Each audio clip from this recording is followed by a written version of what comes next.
السلام عليكم على أجمل وأغلى وأحلى اخوات في الدنيا. يا رب تكونوا بخير وبصحة وسلامة وسعادة دايما يا رب. هنعمل مع بعض النهاردة فطيرة البابلز بطريقة سهلة وبسيطة ومش مكلفة خالص، وإن شاء الله تعجبكم. افضلوا معايا للفيديو للآخر علشان في تكات وحاجات هقولها لكم إن شاء الله تفيدكم. نقول بسم الله ونبدأ. اي بولة موجودة عندك كده وننزل بيها كوباية مية هنحطها على جنب لحين استخدامها. هنحط معلقة خميرة ونعمل لها تيست كده نشوفها شغالة مظبوط ولا ايه. هنقلب فيها طول ما هي بتعمل فقاعات معانا على الوش فهي مظبوطة. لو ما عملتش تبقى مش مظبوطة ونحاول نجيب خميرة تانية ونلغي الخميرة دي خالص. هنقلبها كويس جدا وهناخد معاكم معلقتين ونص من السكر ما يعادل 50 جرام. هنقلب السكر كويس علشان ندوبه ونتأكد ان هو داب. هنزل معاكم هنا بالزيت. الزيت انا حطيت 6 معالق من الزيت، وحطيت دقيق. الدقيق اللي معانا ده 600 جرام دقيق ما يعادل 5 اكواب الا ربع. وحطيت لبن بودر. لبن بودر دول معلقتين لبن ما يعادل 25 جرام. هحط عليهم معلقة زعتر صغيرة،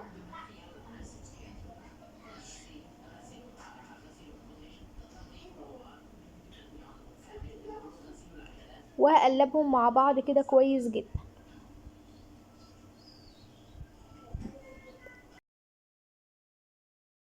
دي بيضة انا اخدت البياض بتاعها بس فصلت الصفار عن البياض.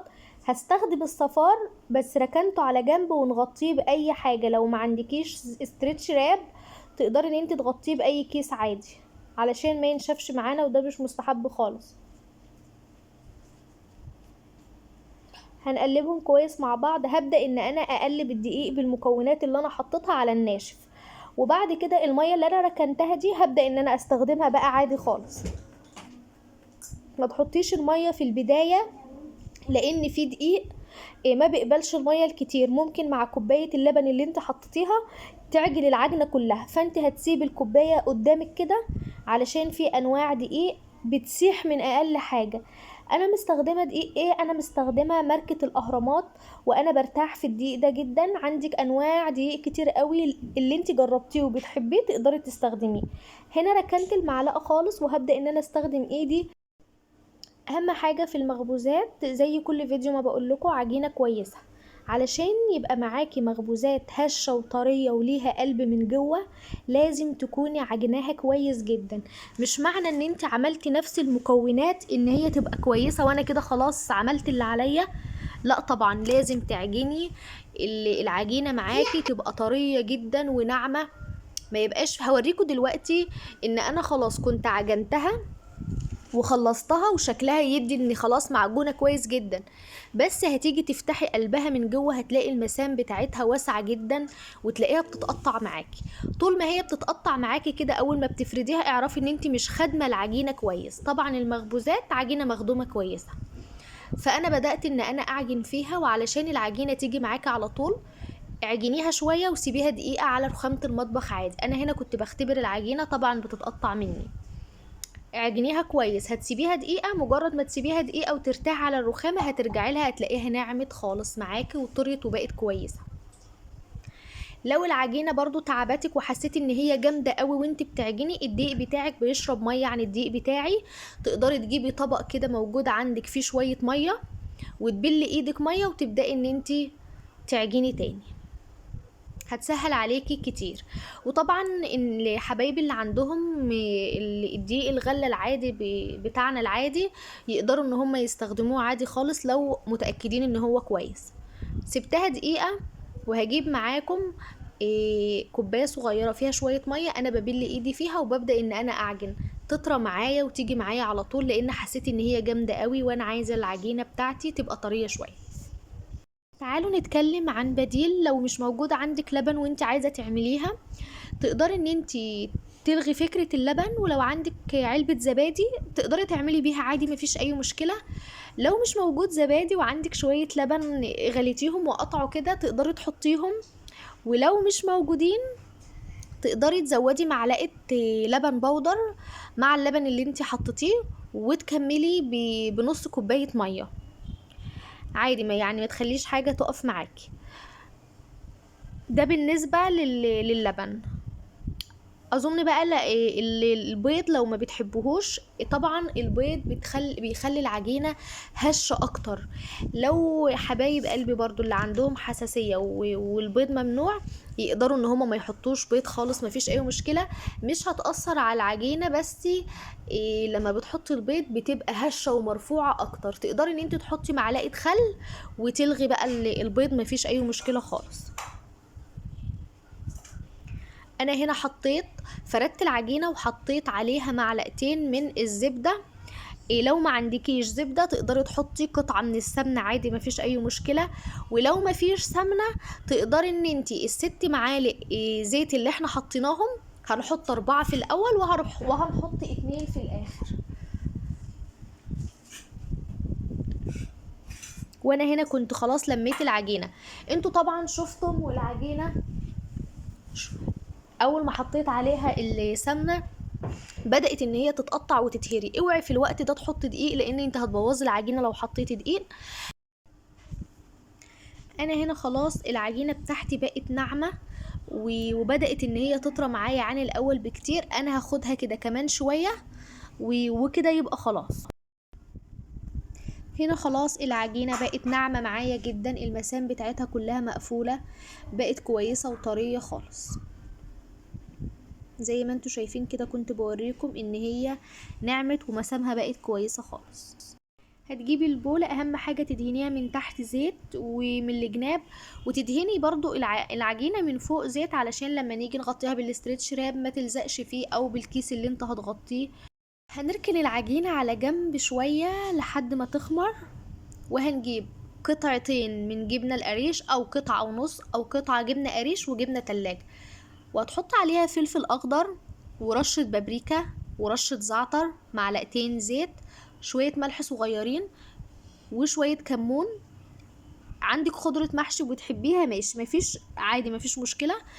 شوية جبنة كده ميكس مع بعض من الجبن اللي انت بتحبيها، وهتقلبيهم كويس جدا وتخلي الحاجات دي كلها تندمج مع بعض. عايزة اقولك ان ريحتها تحفة.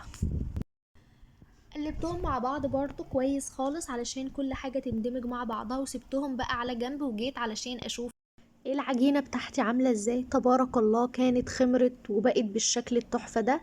انا مش عايزاها تخمر اكتر من كده علشان بعد ما نقطعها ونحشيها هنسيبها تخمر كمان شوية. بليت ايدي بقى زيت وبدأت ان انا اهبط العجينة. نهبط العجينة ليه؟ لان لو احنا مهبطناش العجينة بالطريقة دي هتبقى منفوخة كده على الفاضي. هنيجي نحطها في الفرن هتبقى هبطانة وملهاش لب من جوه، مش هتبقى قطنية كده من جوه وحلوة، هتبقى هشة على الفاضي. فاحنا لازم نهبط العجينة. هقسم معاكم العجينة نصين كده بأي حاجة عندك. قسميها السكينة تقدري تقطعيها بظهر السكينة، مش هتعرفي. لو مسطرة نظيفة عندك موجودة تقدري ان انت تستخدميها للمعجنات، وانا بقطع بيها حاجات كتير جدا علشان لو حاطه مفرش سيليكون او كده ما يبوظش الدنيا. هبدأ ان انا افردها كده بالشكل ده معاكم. حاولي تفرديها الاول كده من الجناب على بره، وبالنشابة بتاعتك تقدري ان انت تفرديها. والله مش عايزة هي طرية جدا هتقدري تفرديها بايدك بكل سهولة. لو مش موجود عندك نشابة عادي مفيش اي مشكلة خالص. لو وصلتي معايا لحد هنا في الفيديو ما تنسيش تصلي على النبي عليه افضل الصلاه والسلام. عادي جدا، ولو صينيه مدوره مع بعض مفيش اي مشكله على قد ما انت عايزه تعملي. انا هنا خلاص كنت ظبطتها على قد الصينيه بتاعتي. انا مش هدهن الصينيه بتاعتي اي حاجه، وهبدا ان انا اظبطها بالشكل ده، اكبرها عن كده وهظبطها خالص. هي طريه كده زي ما احنا شايفين. نجيب بقى الحشوه اللي احنا كنا عاملينها وركنينها على جنب، نفردها كده في الصينية بكل سهولة، ونجيب برضو القطعة التانية من العجينة نفردها بنفس الشكل وهنحطها عليها برضو. هتبقى اللي فوق ده الغطا اللي فوق وبالشكل ده. حاولي تظبطيها، ما تخليش جنب مرفوع وجنب هبطان شوية. ليه؟ لان لما بتهبط اول ما هتدخليه الفرن الجنب اللي هو هبطان شوية مش هيقب معانا زي التاني. بدأت كده. فاكرين الصفار بتاع البيضة اللي ركناه على جنب؟ انا جبته، وجبت معاكم معلقتين لبن وشوية فلفل اسمر، وهدهن بيهم الوش. عايزه اقول لكم تبارك الله ملهاش اي ريحه ولا في زفاره، ولا هتحسي ان انت حاطه على وشها بيض خالص. وبقت معانا بالشكل ده. حبايب قلبي اللي ما بيحبوش البيض برضو وعندهم حساسيه، ربنا يعافيهم يا رب، يقدروا ان هم بيحطوا معلقه سكر على معلقه ميه ويدوبوها كويس جدا ويدهنوا الوش. او معلقه عسل، عسل اسمر تخفيها بميه وتدهني الوش، مفيش اي مشكله، هتديكي نفس النتيجه بالظبط. عايزه تشكلي وشها بقى بشويه حبه البركه، مفيش مشكله، سمسم، زعتر، اللي يريحك تقدري تعمليه. طبعا دخلتها الفرن. اول حاجه لازم تعمليها في اي معجنات ان الفرن يبقى ساخن جدا. قبلها بربع ساعه تخلي الفرن ساخن. لازم المعجنات تدخل على فرن ساخن علشان ما تهبطش، تقب منك على طول كده وتبقى بالشكل ده. خليتها في الفرن قد ايه؟ خليتها في الفرن ربع ساعه في الفرن، ما اخدتش معايا اكتر من كده. هشه وطريه جدا. درجه حراره الفرن الفرن العادي بتاع البوتاجاز اعلى درجه حراره. لو الشوايه عندك مش شغاله خليها تستوي خالص لمده 10 دقايق، والخمس دقايق التانيين شغلي الشوايه من فوق على عالي، مفيش اي مشكله. لو الفرن الغاز هتعمليه على درجه حراره من فوق وتحت هاديه خالص، اهدى حاجه، وهتفضل في الفرن برضو ربع ساعه. احنا كنا مقطعينهم، هنبدأ بس نفصلهم كده عن بعض عشان نعرف نخرج قطع على بعضها.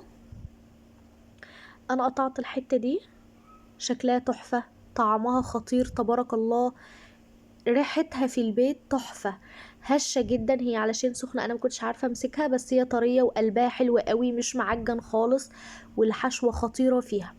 تقدري تقومي تعمليها دلوقتي وهتعمليها احسن من كده بكتير، وتسلم ايدك وعينك مقدما. ويا رب الفيديو يكون عجبكم. ما تنسوش تعملوا لي لايك وتشتركوا بالقناة وتفعلوا الجرس علشان اي حاجة انا بنزلها توصل لكم بأمر الله. وبكده اكون خلصت الفيديو بتاعي، يا رب يكون عجبكم.